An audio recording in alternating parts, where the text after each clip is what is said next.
Welcome to What's on Your Mind. I'm Peter, and today I give you somebody from the US.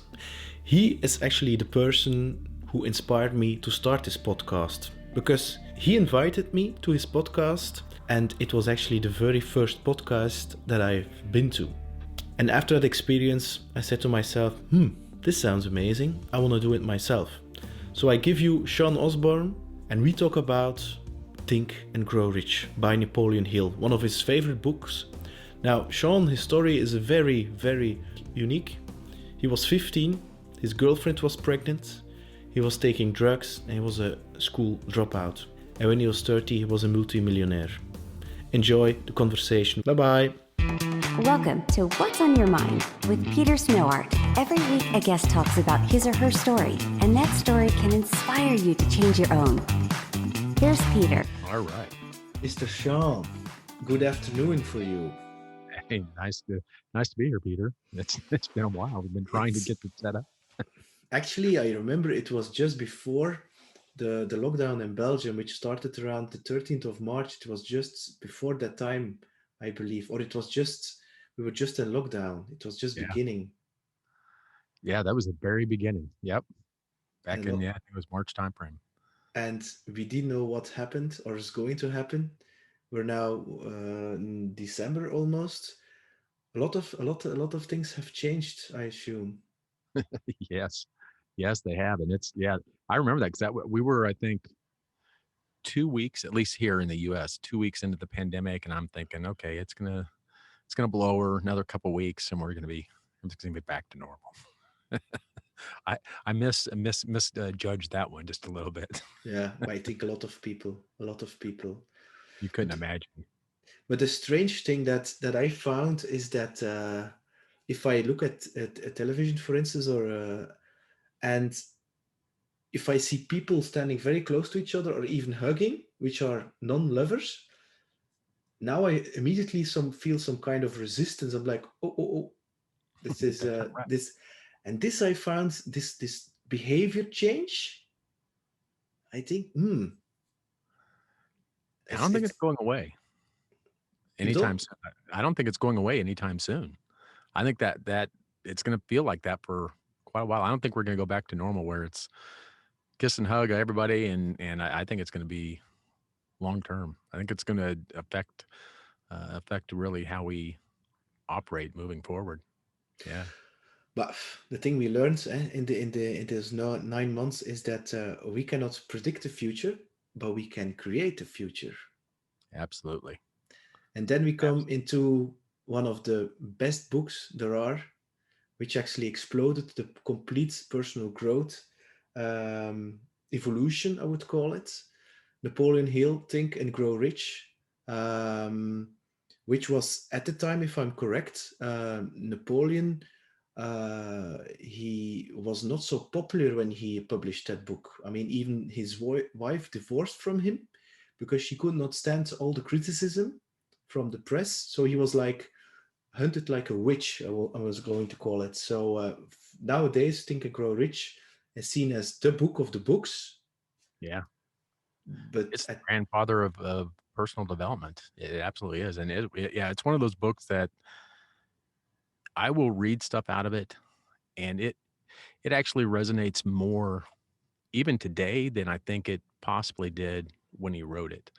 It actually, especially with the pandemic. So there's parts in that, because again, he wrote that and it came right after really the 1918 pandemic. It came after the Great Depression in the US. And, that's why it was called Think and Grow Rich. It was actually not called that. That actually came from a subset of other books of success, and it should really be called Think and Grow Successful. But because of when it was released, it was Think and Grow Rich because that's what everyone needed back then. Everyone was worried about money. But wasn't his biggest book was The Laws of Success? Yes, and that's really kind of what this came partially from that. Yeah, so it's. And when did you in your life? When did that book meet your path? I'm going to call it. Think and Grow Rich. Where did you get it? Get it from a friend? Were you like 18 years young? How did that happen, Sean? No, and that's the funny thing, and I think that's one of the reasons why I'm so passionate about Think and Grow Rich is it didn't come to me until after I was pretty damn successful, and so I didn't know about it until after I'd already, you know, started my own company. I had Mhm. sold it for millions of dollars, uh, and then basically lost everything. But I was given the book by one of my mentors, and what had the biggest effect on me was you don't have to, you don't have to have Think and Grow Rich to be successful. You don't have to have it to get, to get successful at whatever it is you want, whether it's, finances, whether it's, it doesn't matter what you desire. But I didn't understand how I had done it.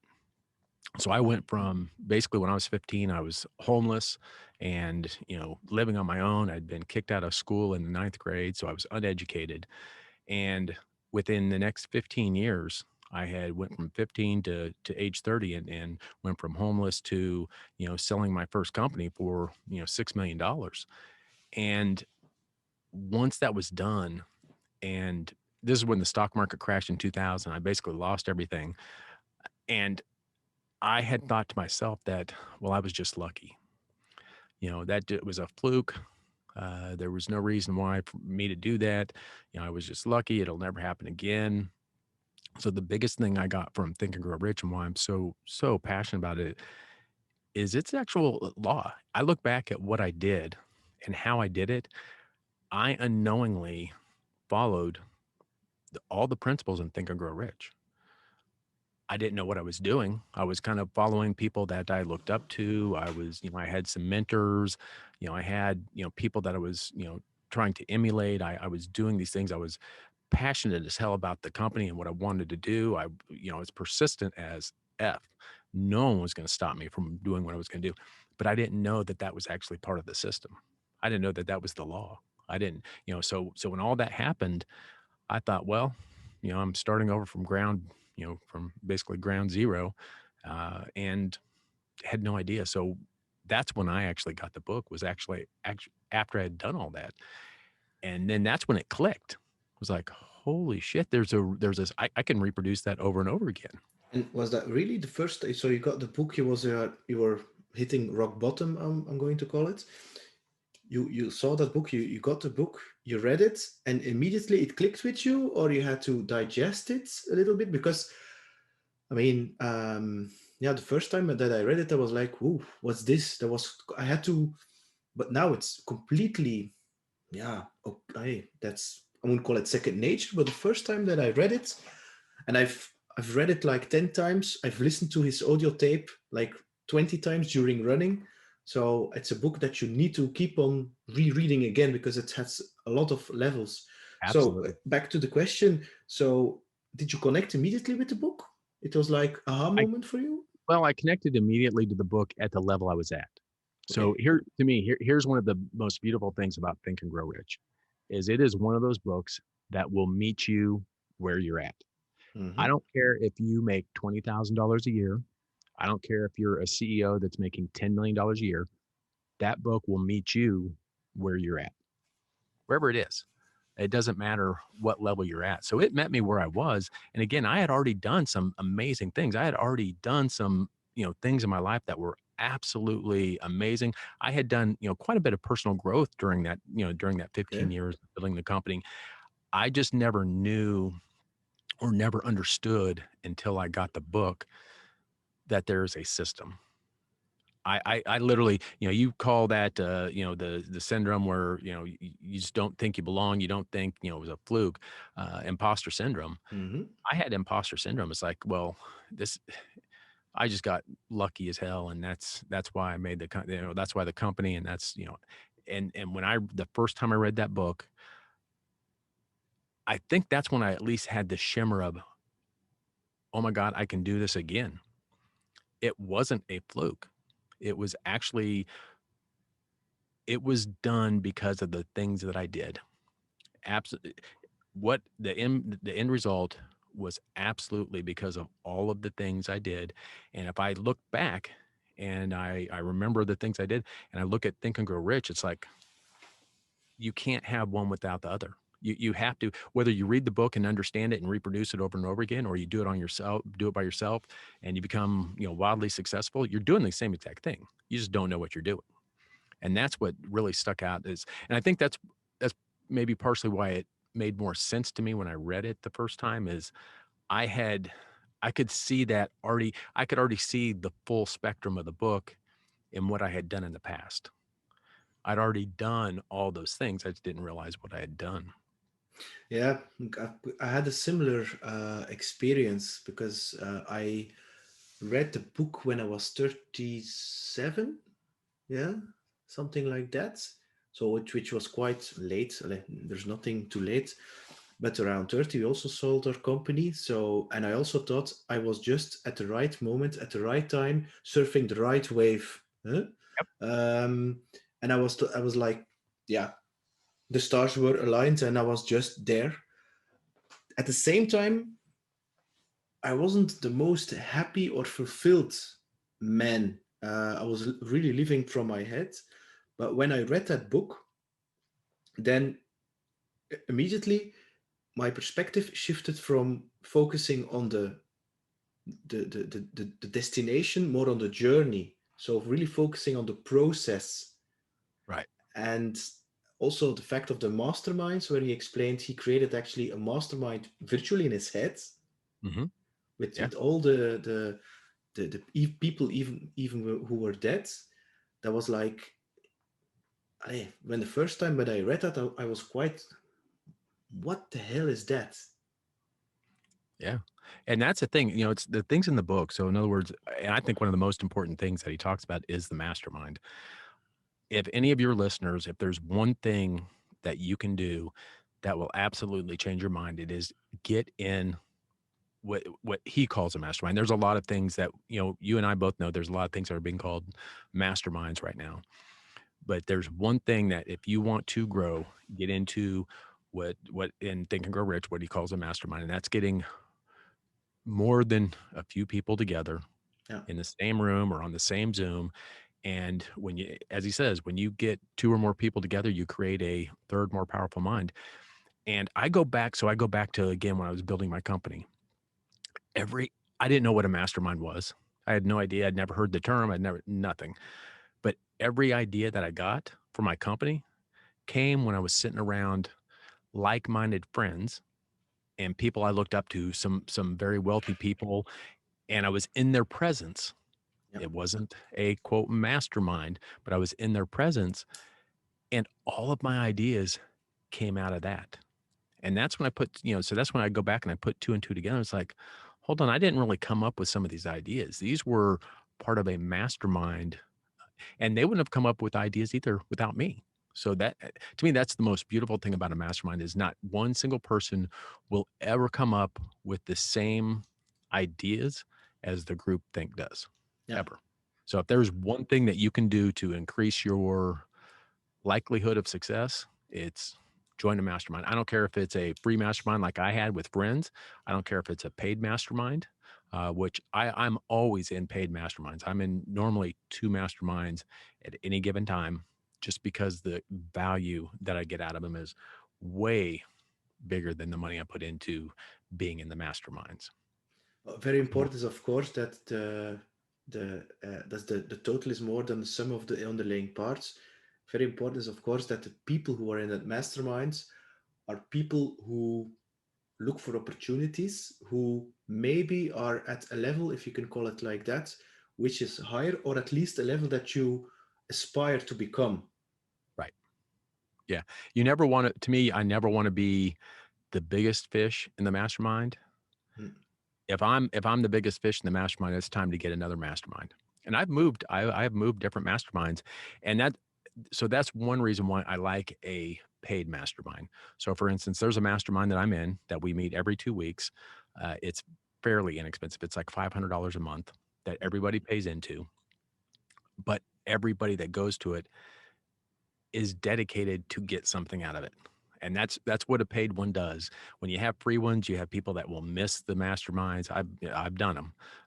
They'll have missed the masterminds. You'll have people that aren't really in it. But when you're in a paid mastermind, that's put on by a professional person that does masterminds, then that's when you really, people are there. They're there for a reason, and they're all different. So the people in my mastermind, none of them do the same thing I do. Mhm. They're from all walks of life, construction companies to whatever it is, doctors, actually one's a lawyer. So all these different Mhm. mindsets and all these different thoughts, all coming together for the mastermind. But again, yeah, you want to have people kind of at the same level as you. So again, when we're talking about masterminds, for instance, if I was in a mastermind with Tony Robbins, Elon Musk, all these people, I would Richard offer Branson. I would offer zero to that group. They're at a much greater level than me. Their mindset's at a different level. So I would benefit I would benefit from it, but they wouldn't benefit from me. So it's almost like you remember when you were in high school and you had a group of friends that were, you had the jocks that all hung out. I hate to say it's like high school, but it's kind of like high school, the masterminds. I mean, you got to be within your group, and here's the thing, you outgrow your group and you find a new group. Yeah. That's the beautiful thing about it. But again, one of the best things for people to do is join a mastermind. Joining a mastermind to really scale, uplift your mindset. When did you discover, was that for you the secret of your transformation when you were 15 homeless to 15 years later having a successful company, that you realized quite young that mindset is for you the thing which is going to propel you and give you, I wouldn't call it a prosperous future? I think the turning point. So I was, I think, 16 at the time, and my then girlfriend got pregnant. So I mean, if you can imagine, I was 16 years old, high school dropout of ninth grade. I was washing dishes and barely making it. And I'm like, how the hell am I going to do this? So that's really when things clicked in my mind that, okay, Sean, it's time to, share, get off the pot. It's time to go do something. And that's when I think the first thing, it really is the desire to do something. I had no idea how I was going to do it. I had no idea what to do.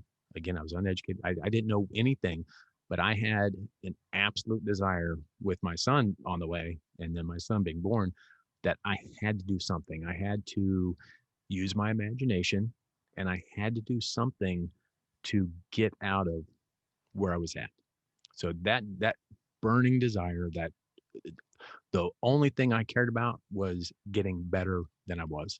So that, again, I had no idea how. Masterminds, whatever specialized knowledge, any of the stuff that that the steps that are taught. The first thing is you have to be hell bent on doing whatever it is you desire. But there were no podcasts, there was no internet yet, officially public. I mean, what did you do? Buy cassette tapes, It, personal, I don't know, books or something from Jim Rohn or Tony Robbins, or how did that happen? No, it was actually very little personal development. And so one of the things, and I think one of my gifts is I can kind of see big picture things. So one of the gifts I have, I can look at stuff and say, there's something there. I don't know what it is, but there's something in that. So this was back in the 80s, and this is when personal computers were really first coming out. Hmm. And I knew that that was going to be an industry where I could do something in. You didn't have to have a degree. You Hmm. could go get certifications in Nobel or any of these Yeah. other things, and then go and do that as a career. And I thought, okay, I don't need this schooling. I can go get certified, start doing network stuff. And I really saw the big picture of this is going to get this is going to get big. This is before the internet. This is before Hmm. really even PCs. I mean, this is the very beginning of personal computers that that people have. And that's what my company was. I started one of the first. This is back in the 90s. I started the first high-speed internet company in Dallas, Texas. So it was high speed to homes and to businesses, and all that came from the specialized knowledge that I'd gained through those 10 years of knowing that there was something in that industry that where I could absolutely not only survive, but I could thrive, and I could utilize that in a way that nobody else has. So I that's the imagination part of it is imagining how you can take something and make it better, reposition it, utilize it more than it is. It's kind of, I don't know if you ever remember those commercials, the BASF commercials. We don't make Yeah. the things you have, we make them better. That's Yeah. kind of, that was my philosophy. I don't know, I'm not going to make the computer. I'm not going to make but I can tie those things together. I can do these things and I could make it better than what you're doing now. Yeah, but the thing was, you were in an environment, if I'm correct, that wasn't that stimulating for your mindset. I No. mean, yeah, I can't imagine that there were people around you who were cheering to you. Come on, Sean, let's do it. You can do it. You can believe in yourself. You have the capabilities. You can be whoever you want to be. It wasn't like that, I believe. Maybe it was more just work for, I don't know, $5 for an hour for dish or something, or in McDonald's or something. Where did you get that? So, and I'm a huge proponent of, we, at least in the US, we have what I consider a ladder system. We start, we have a job, we do something, you make yourself better, then you move on to the next ladder, then you move on Mm, to the next ladder. And I saw those ladders and I saw, okay, if I do this and this, then I can move over to here, and I can do this and this, and I can move mm, over to there. So there was really on not much personal development. It was all really just trying to survive and provide for my family. And and if you would now, the Sean who you are right now, and if you would have a DeLorean, the 80s, go back in time, and you would meet the 16-year young Sean, what advice would you give him with the wisdom you have right now? do everything you did, but do personal development on top of it. So I did all of that stuff, but I never really grew from a personal development standpoint during that time. I think that was my biggest fail, was not even knowing.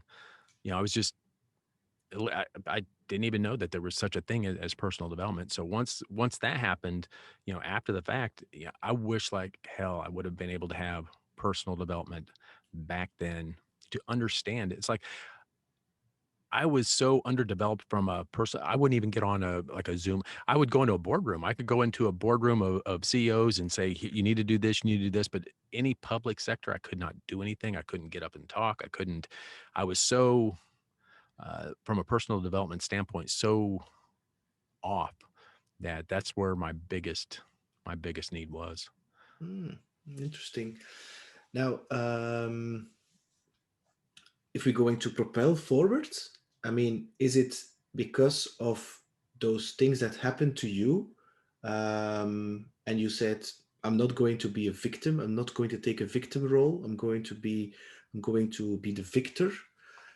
Is that then the foundation for you, that you say, okay, I want to give back, and I'm going to educate people via my podcast, Thinking Big, and all your coaching programs and training programs and masterminds, that you are, amongst others, specialized in inspiring maybe 16, 20-year-olds, whatever, 30-year-olds, people, doesn't matter the age, to get them to know Think and Grow Rich? Is that where your calling comes from?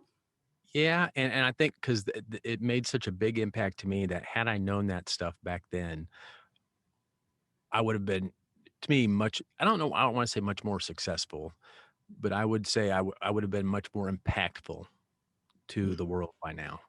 I'm fairly successful. I have everything I want. I've got a great house. My wife, by the way, is the same woman that was when I was 16. We've now been married. I got Wow. 33 years, 32, 33 years. So I've been very successful, but I would have been more impactful.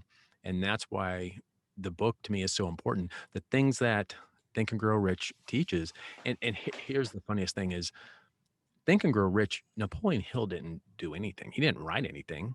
He documented what the successful people were doing. So he was basically like a knowledge broker of, he went around and spent a lot of time. He did a lot. So, I don't want to diminish what he did, but he didn't, these aren't concepts that he developed. Mhm. These aren't things that he thought of and, well, you got to do this and you got to do this. No, he documented the most successful people in the world at the time. This is what they were doing. That's why I'm saying, if you look at any successful person, don't care if they're successful in athletics. I don't care if they're successful in, in their career, in finance. It doesn't matter. You're going to see if you overlay Think and Grow Rich, the concepts and the principles over their life, it's going to be the exact same thing.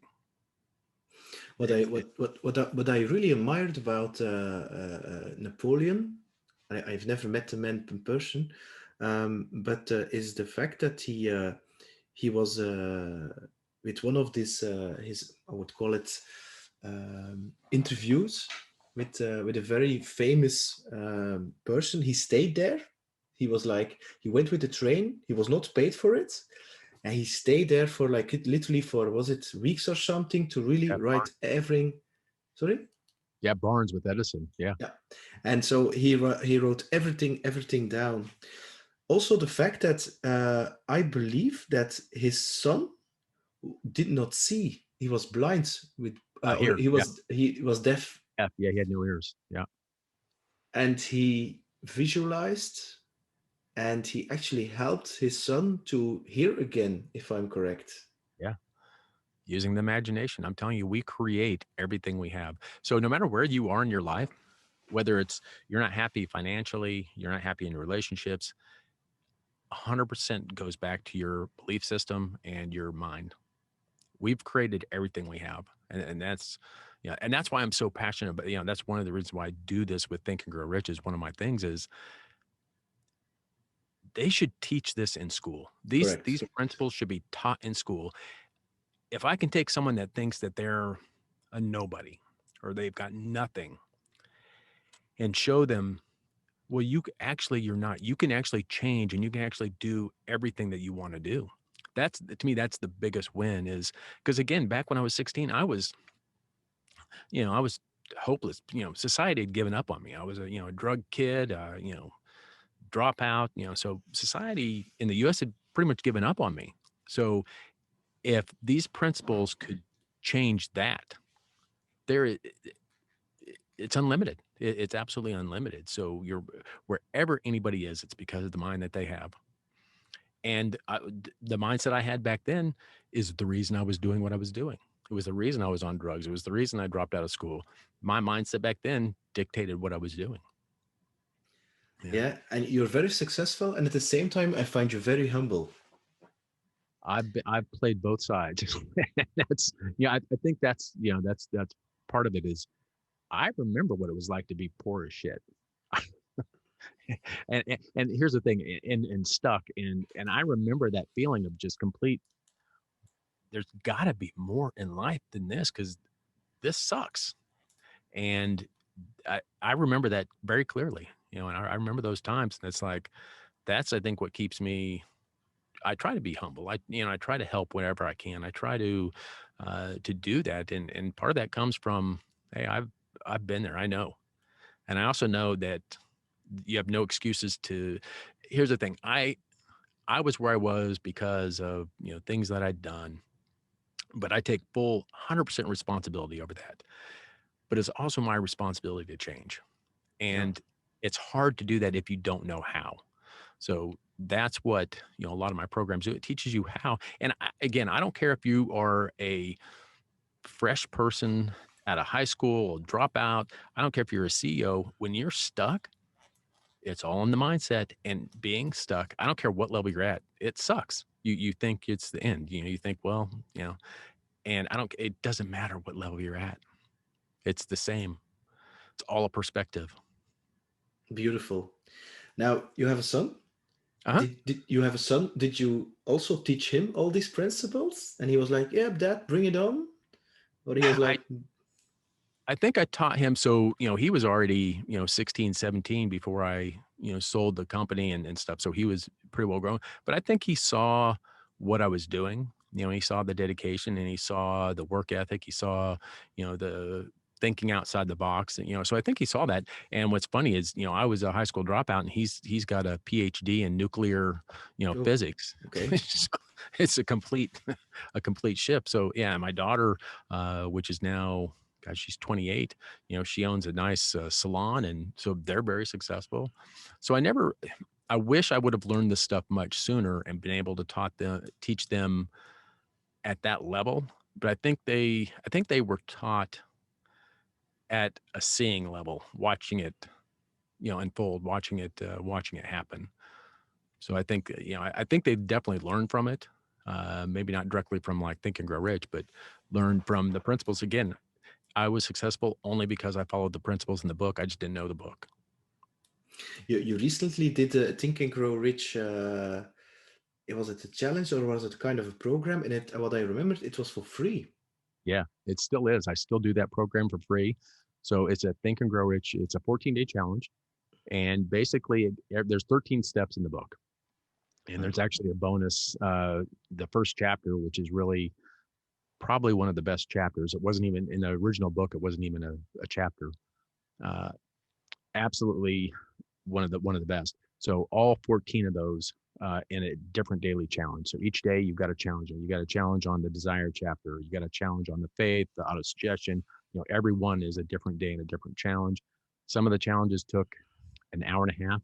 Some of them took 2 hours for people after the the video and after the kind of the program that I did with them. And after 14 days, every one of them absolutely understood the book better. They understood the tools. So I developed tools for each of the steps. One of the biggest things, again, this book meets you where you're at. So there's so many ways you can take what is being said in the book. So I, kind of designed a tool for each one that has you do steps that are in each, steps that are in each one of the steps of Think and Grow Rich. And did it for free, still up there for free. Now, at the first one, when I did it live, it was actually $40 to do it, but all that money was given to Feeding America. So it was free for them. I wanted to create something that gave back. I wanted to create something that would, if they're going to pay $40, and here's the thing, they had to finish it for the money to go to Feeding America. So they had a little responsibility, but they got, they basically got the training for free. They got to donate, $40, which was 400 meals to Feeding America. So it was a great thing, and I've used it. So I've now, it's recorded. I did it live. It's now recorded, and it's up there for free for anybody to go. And they'll all 14 steps are there. There's a worksheet, a challenge each day. And some of the challenges, again, take a little while. Some of them take 30 minutes. But if you do that 14-day challenge, I guarantee, even if you don't do it in 14 days, I guarantee you will have a much better understanding of the book, and you will have a pretty damn good game plan for how to move forward with In where you're. whatever area of your life, because Yeah, the rich part is not only about money. It's real. It's also it's more bigger than that. You can actually define the definition rich for yourself. absolutely. And that's the biggest thing. To me, that is the biggest misconception of Think and Grow Rich is people just assume it's about money. It's funny. I'll promote stuff on like Facebook, and even when I was promoting this for free. So I would do some ads to get, some Facebook ads, and this is a free Think and Grow Rich, come in absolutely free. And I would get comments like, "You're the devil. Everything's about money with you." I'm like, one, you have no idea what you're talking about. And I feel bad. It's like, listen, if you don't want to be, if you want to be rich in philanthropy, if you want to be rich in your relationships, if you want to be rich in your faith, if you're, if you go to church, if you want to be rich, how can you possibly say I'm evil for Think and Grow Rich? But everybody assumes it's money. And that's, to me, that's the biggest downfall of that book is the way it was named, because Yeah, it's absolutely has, as a matter of fact, if you look at all 13 steps, there is not a single mention of of money. money. I None, know. not a single mention. So that's the biggest, the biggest hurdle that people have is they just automatically assume that it's, a financial book, and it's about greed. Were you aware that Stephen Covey, with his 7 Habits of Effective People, was actually loosely based on Think and Grow Rich? I wasn't aware of that. So here's the thing. And I don't want to say people take it from Think and Grow Rich, but these are the steps that every successful person follows, knowingly or not. So you have to have these. So if you go to, I don't care if you go to Tony Robbins, I don't care if whoever you look at, it's all based on Think and Grow Rich. Whether it's based on Think and Grow Rich or not, it's based on the laws of success. That's it. It's a law. I don't care if the law of gravity, if I drop a rock here, Yeah. it's going to drop the same as it drops there. And I don't care how many people have their input on why it falls. It's still a law. It's still going to fall. And so, yeah, I think almost everything I see. So once you get to know the book and you really know the steps and stuff, I don't care who I look at, what book I look at on personal development, they all follow Think and Grow Rich in a way, in their own words. And they might not have ever even read Think and Grow Rich. I'm not saying people have copied it, but it's a law. So if they're writing about the law, it's going to be the same law. And that's the thing. So to me, it's the grandfather of and part of this book was actually taking from, God, he actually took part of it from, As a Man Thinketh. Yeah. James Allen. So I think part of this book was, they all tie together. But I think this is probably the best, for me, the best all around book. And most accessible. And again, the book meets you where you're at. I don't care what level you're at, you will get, and every time I read Think and Grow Rich, it changes. You give me so much joy and passion. I'm going to, after this recording, I'm going to reread it again, Sean, because you tell it with so much passion. It's unbelievable. Yeah, it's a game changer. And it's, again, I don't care. Whenever I read it, I read something brand new and I'm like, they just put that in here. There's no way I've read this book 100 plus times and I've never read that. There's absolutely no way, but it's the magic of the book. Your mind picks up on things where you're at and what makes sense to you at the time. There were certain concepts in the beginning when I read it, which for me were difficult to grasp at that time. Like he is mentioning the fact that our brains, we have some kind of receiver and a sender. Yep. Which sounds for me quite esoteric at the time, which now for me is completely normal. And also the fact that he was talking about imagination, faith, visualization. These concepts at the time when I read the book, these were, it sounded like hocus pocus to me, because Absolutely. I was a very left brain guy, very rational figures, objectives, and this didn't fit in my scienced way of thinking. While now I'm thinking completely different, of course. How was that for you? Yeah, and that's a biggie that people have to get over. So I didn't grow up where I was like religious or anything. But if you don't get to a point where you're at least spiritual, you're not going to get this book. And I don't mean religious by any means. No. I'm meaning we are a spiritual being inside of a physical body. And I don't care how there's something out there. I don't call it God. There is a universe out there. So if I choose to call it, universe or infinite intelligence or whatever it is. Yeah. But I like to think of things like imagination and thoughts. We don't have our own thoughts. No. I truly think we have absolutely zero thoughts. We're transmitters and receivers in our mind. And if you think about it, we pick up things. Yeah. So I think one of the best illustrations for me, one of my mentors said is, think about it right now. In the room you're at, you have country music. Well, I don't know there, but you have talk radio, country music, rap music, rock music, everything. It's all there. And if you take a device and you pick up on that frequency, you can now listen to that. To me, ideas are the exact same way. Correct. And these ideas have been around forever and ever. It's like, for instance, the Wright brothers, they didn't invent flying. They didn't invent crap. They were not the first. They did not invent aerodynamics. They didn't invent gravity. They became aware of an idea. That idea, that same exact idea someone could have been made aware of it 1,000 years before that. The idea is out there in the ether, and that's the thing. And here's the biggest problem that I see with my clients and with people I'm coaching is we get these bright ideas and we get these ideas to me, and they come from the ether. They come from, we put stuff out. I want to know this, or I want to do this, and we'll get something back, and then we'll say, that's a stupid idea, and go on. It's like, those that's infinite intelligence. That's the universe coming back and talking to us on questions that we've asked, and we normally ignore it. Because our current awareness of where we're at, we don't think about our potential. We think our potential is currently where I'm at. This is the potential I have. So when we get these ideas that are outside of our current realm of we think, oh, that's stupid. That'll never work. And so I absolutely agree with that it's a transmit, receive, and everything we do is energy based on, Mm. out in the ether, out in the infinite intelligence. We do not have our own ideas. We become aware of them. So there is no such a thing as coincidence.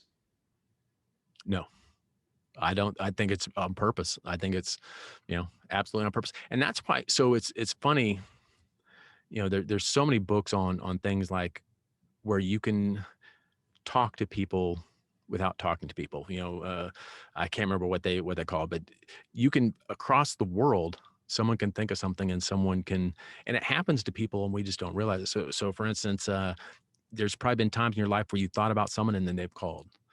There's times where you've thought about something and then something happened. It's not a it's a designed thing. You're putting stuff out into the universe. Universe is giving us stuff back. And I think that's one of the things that this book shows you is how you can do that. That's what a mastermind is. You get together and you tap into this infinite intelligence. You tap into what they call the mastermind. It's not our mind. It's not your mind. It's the mind. It's the mastermind that you tap into, and it's all frequency. It's all energy. It's all, yeah. This is actually a thing we are experiencing right now within some kind of flow state co-creation modus, because I actually did not prepare any question. Of course, I knew what I wanted to ask, but I give myself over. I tune into that infinite intelligence, and I'm very grateful for you, because actually you are the one, because you we were in some kind of Facebook group and you asked who wants to join my podcast, and I was like, I want to do this. I've never done it before. And I was like, damn, this is great. It felt really uncomfortable for me because I was a virgin. So how do you say that, you de-virginized me in the world of podcasting. But I owe you so much. And the week after that, I did the same in my own formats. And so you're a big inspiration. But the thing that we are doing right now is that mini mastermind, where this is the proof that we are not physically sitting together, but Right. I can feel the energy right now between us in the conversation, and the passion building up, and Yeah. it's incredible to feel that. Yeah. And that's what it's all about. And again, that to me, that's why I love the book. I mean, that's what it teaches. And you can, oh God, I could literally teach on Think and Grow Rich for 8 weeks to somebody, 8 weeks straight teaching just on that book. I mean, it's that you can get that deep on it. Is, That is, deep. Yeah. is that now the focus of your coaching business? No, but it's the foundation. So I love to take people from not knowing to knowing. So a lot of I've got a thinking big mastermind, not like a master. I've got a thinking big workshop, let's call it, that incorporates some of the stuff from Think and Grow Rich. Mhm. But my goal is to take someone that doesn't know why they think the way they do, that they don't know how to think. People think they know how to think, but most people aren't thinking at all, and teach them how to do that. So I use a lot of the Think and Grow Rich philosophies in the stuff that I do. I teach Think and Grow Rich as a kind of a side thing. I do challenges. I do things because I think it can absolutely change anybody's life. I don't care who you are. And you talk to Tony Robbins, you talk to any of them, Jim Rohn, they all reference this book as being part of what they've done. That's what they teach. If you listen to Everybody. Jim Rohn, if you listen to Jim Rohn or even Brian Tracy, Yep. it's Think and Grow Rich all the way. Yep. Yep. And it's the only way. And again, Think and Grow Rich is not its own thing. It's laws of 500 people. Here's exactly what they did. Here's, here, it's a step-by-step. I like to say, like, if I was to go through a landmine, you know what a landmine is? It's a part of land that they put bombs in. How are you going to go across that landmine? Me, I know how I'm going to go across it. I'm going to watch you go across it. And I'm going to do every step that you do exactly as you do it. Because if you get to the other side successfully, guess what? If I do those same steps, I'm going to get across successfully too. And now if I deviate, I might blow up. So that's what this book is. It's a roadmap of everybody that's been successful. And that's the biggest misconception about being successful, is that people think that they are not born in the right family, that they don't have the right funds, that they don't have the right degree, or they don't have the looks, or they don't have the knowledge, whatever. And they think, I cannot achieve that. Yeah. And I can tell you 100%, it's never anybody who's failed. I don't care who you are. It's never been a lack of resources. They don't have enough money. They don't have enough time. They weren't born on the right side of the track. They don't have this. They don't have that. It's a lack of resourcefulness. 100%. Never take responsibility for where you are. It's your responsibility to change. You're not responsible for where you've been. You were born into where you are, but it's our responsibility to change our outcome. And it's always resourcefulness. If you are resourceful enough, I don't care who you are, I don't care where you are, I don't care if you're a 15-year-old dropout kid with a child on the way. If you're resourceful enough, you will make it. You'll succeed. It's always resourcefulness. It's literally that life is happening for you, not at you, Yep. or to you. Now, I also assume you are aware of the fact that he wrote Think and Grow Rich with Peace of Mind. Yeah. Did you also read that? I assume you did. Yeah. Because Yeah. And I find it also a very interesting, add-on perspective. Because some people were, after they were successful, they were like, whoop, it's gone. And some that even went further, become more successful. And especially some parts of that book which are more spiritual and deeper than the Think and Grow Rich, is also very interesting to read. yeah. Yeah. And there's so much stuff out there that he's produced, like the Law of Success. That he's got I think it's 13 separate volumes. Yeah. The law of, I've never actually seen the true, it's like a 13 volume set of each one of the things, but it's I've seen a kind of a combination. I've got the Law of Success obviously, but yeah, there's so much stuff that he has that is such great works. I don't care what you read on his. He did a very good job in combining the data that he got and his experiences. I mean, he had quite a few experiences himself. If you would meet Napoleon Hill today on a conference, if we can meet each other physically, what would you tell him? I would say thanks for being persistent in doing what you did, because that documentation that he did of this is absolute gold. And again, it took him 20 years to do this. It's not like he went out and just kind of wrote something and interviewed a few people. I would love to pick his mind on all the people he sat with.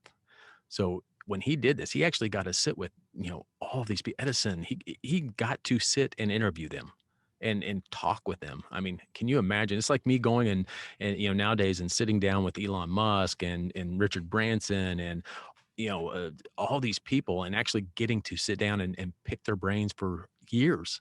It wasn't just a one-time thing. I mean, so to me, that was, I don't know how he did. I mean, Carnegie obviously got him out the door to that, but that alone would be great to sit down and, thanks for being persistent, and thanks. I mean, it was a 20-year thing he did. I mean, it was a lifelong project for him. Yeah, because I remember his first books that he were published, they were not successful. It was I even thought that the publisher did not believe in the Think and Grow Rich, if I'm correct. Yeah. And it's and again, it only got published the way it did was because after the Great Depression, and that's what everybody was scared about, what everyone needed, and that's kind of how we combined that to create Think and Grow Rich. But yeah, it's I don't think you could write a book like that nowadays. But the book went, wouldn't call it viral, but he was already in his 60s, I believe. He was already quite old, eh? It wasn't like he could enjoy I would say, the fame, if you can call it like that, Yeah. or his fortune. It was only after Too late. Yeah. Yeah, and that's the thing. I think it was way ahead of his time. The yeah, book was, and that's why, I mean, the book is literally 90 years old, and 90 it has years stood. old. Yeah, it was 1930. It's, now 2020. So it's 90 years that when it was written, or at least when it was, as released as a book. And to go that distance and be more relevant today, I don't think anybody could actually do that now. No, because people talk about machine learning, AI, deep Yeah. learning, I don't know, cloud, whatever, data lakes, all that kind of technology, Yeah. virtual reality, augmented reality, robots are going to take the world. Yeah, and I don't think so. I think, so he didn't get a lot of the benefit from the book because, he wrote it, and again, people didn't do anything with it for, I think it had only sold maybe a couple million copies before like the 60s and 70s. But then the amazing thing happened where we started looking at the mind, because this whole book is about, I mean, it's about mindset and really think and grow rich. It's thinking into what we want.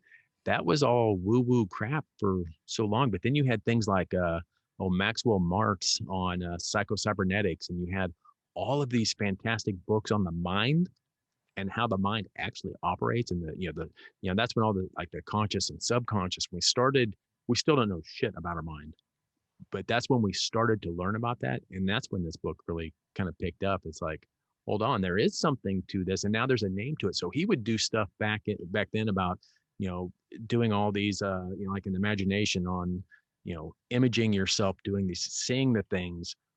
And it was just hogwash back then. It was true, but people saw it as hogwash until the science, then, in the 60s and 70s, things started coming out that, oh, there's a name for this. There's, psychocybernetics. There's, it's an actual thing. And I think that's when it really picked up. Yeah, with the quantum mechanics and the quantum physics, which already started around the 30s, 40s. I mean, like the book, which was very huge, beginning of 2000, or what is it? The Secret is for me Yeah. just, it's a condensed version of Think and Grow Rich, which is, Yeah. it's a very commercial, light version. And I It's think based on, yeah.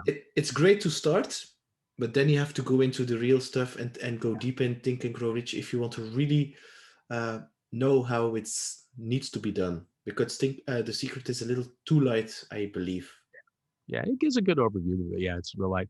And again, I think Think and Grow Rich is one of those books you cannot read once. So You will it will make no sense to you if you just read it one time. And that's why so many people, they'll get it, they'll read a little bit of it, and they'll put it on the shelf until they're ready for it. And then they'll finally dig in. But you don't fully understand Think and Grow Rich, or at least the principles, until you've read it at least 10 times, at a minimum 10 times. And then you start getting it, you start seeing it. That's when, matter of fact, one of the things in the challenges, the very first day I have them read, part of the challenges, you have to read the chapter on persistence, chapter 9, 14 days straight. That's part of the challenge. You got to read that chapter 14 times every day. If you miss, you start over. 14 days straight, because literally you've got to do that in order to really capture, some of the stuff in there. And that program, did that come to you also?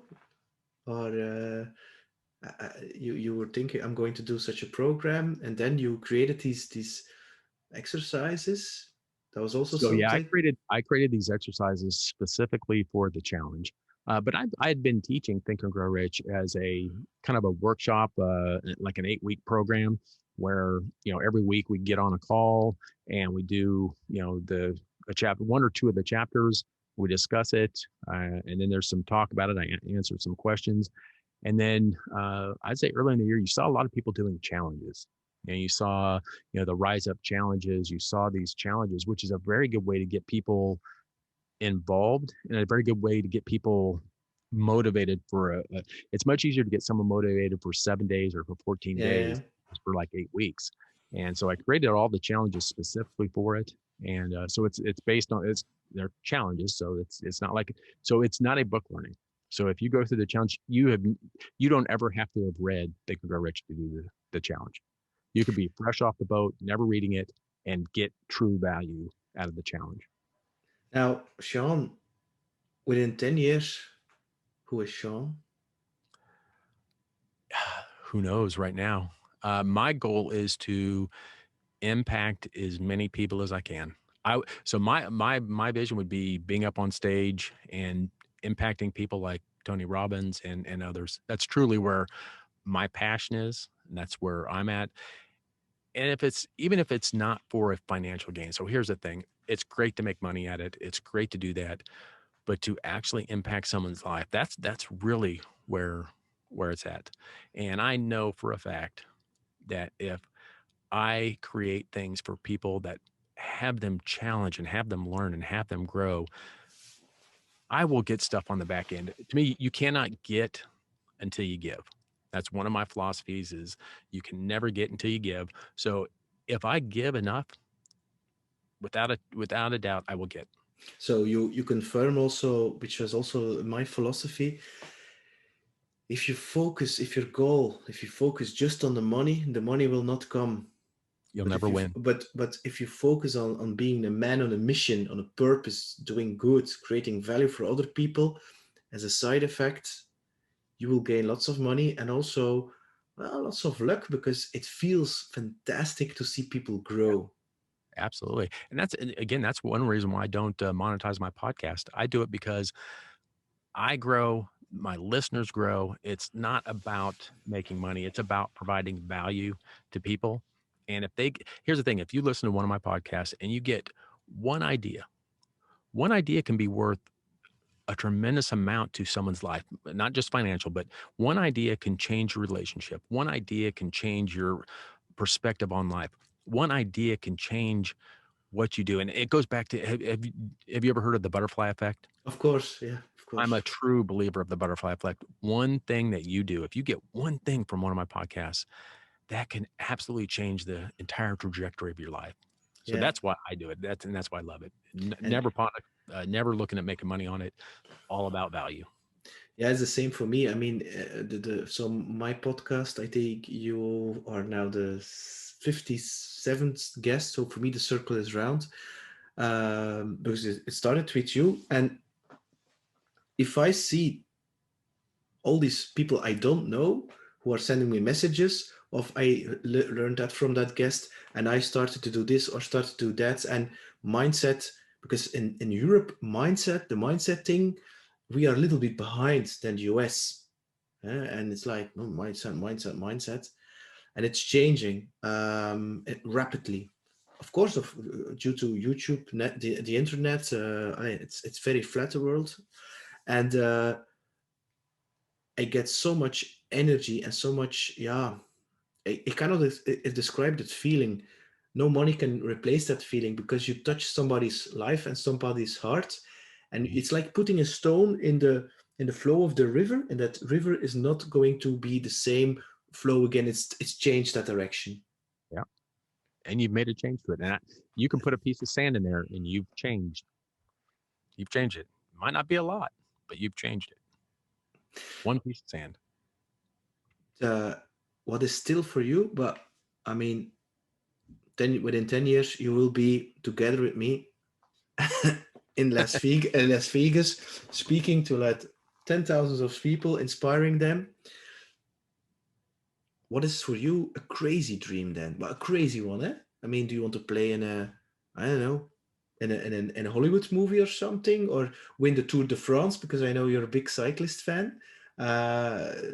What is a crazy dream which sounds a little impossible? So this is going to sound weird, but I'm going to be a rapper.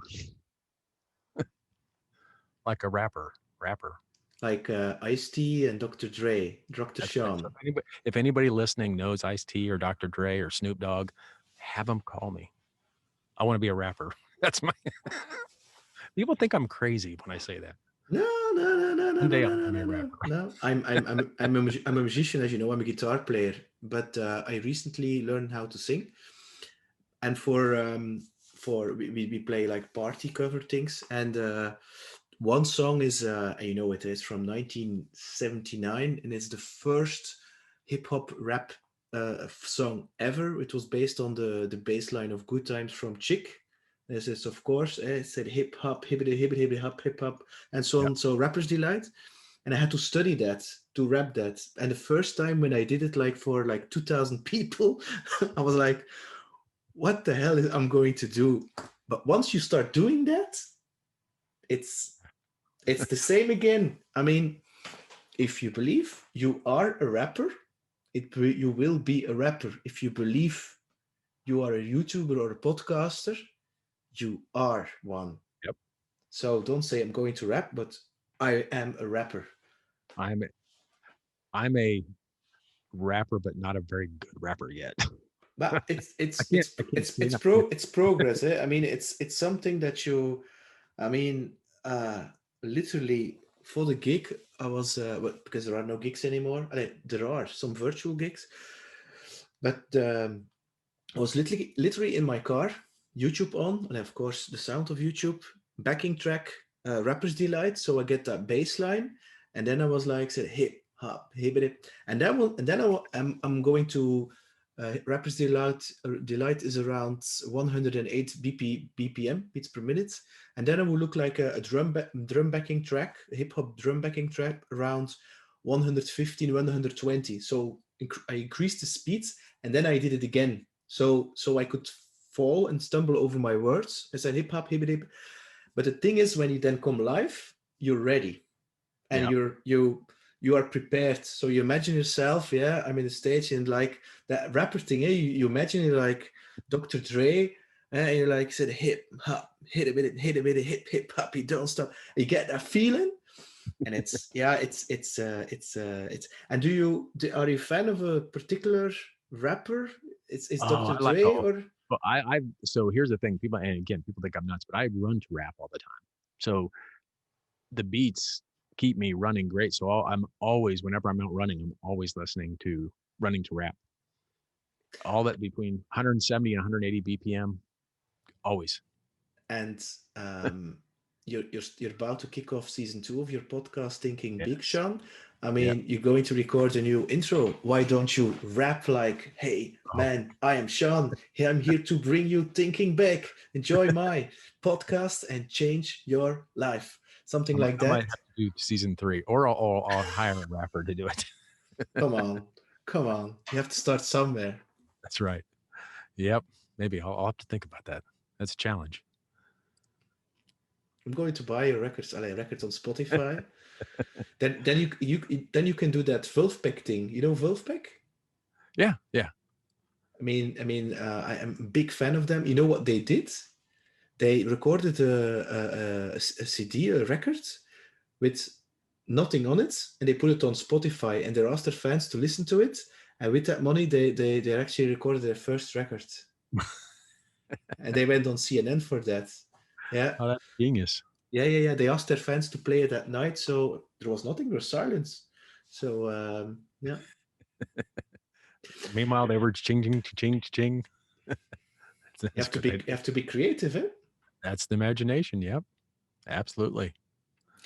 Sean Osborn, I want to thank you so very much for being you, for taking the time, because we missed each other a couple of times. Man, it's been months we've been trying to do this, but we're finally there. And Peter, thank you so much for having me on. It's been a blast, and God, March timeframe when we were last together. And yeah, let's definitely keep touch, and let's do another episode here, Of course, coming up next year. Yeah. Wish you all the best, lots of success. Thank you. Let's stay connected, and all Sounds good. luck. Sounds good. Thank you. Thank you. Bye-bye, Sean. All right. I'll talk to you later. Hey, it's Peter here. Thanks a lot for listening to What's on Your Mind. Looking forward to your opinions and comments. And don't forget to subscribe on psgrow.com and leave your email address to stay tuned for future episodes. Bye!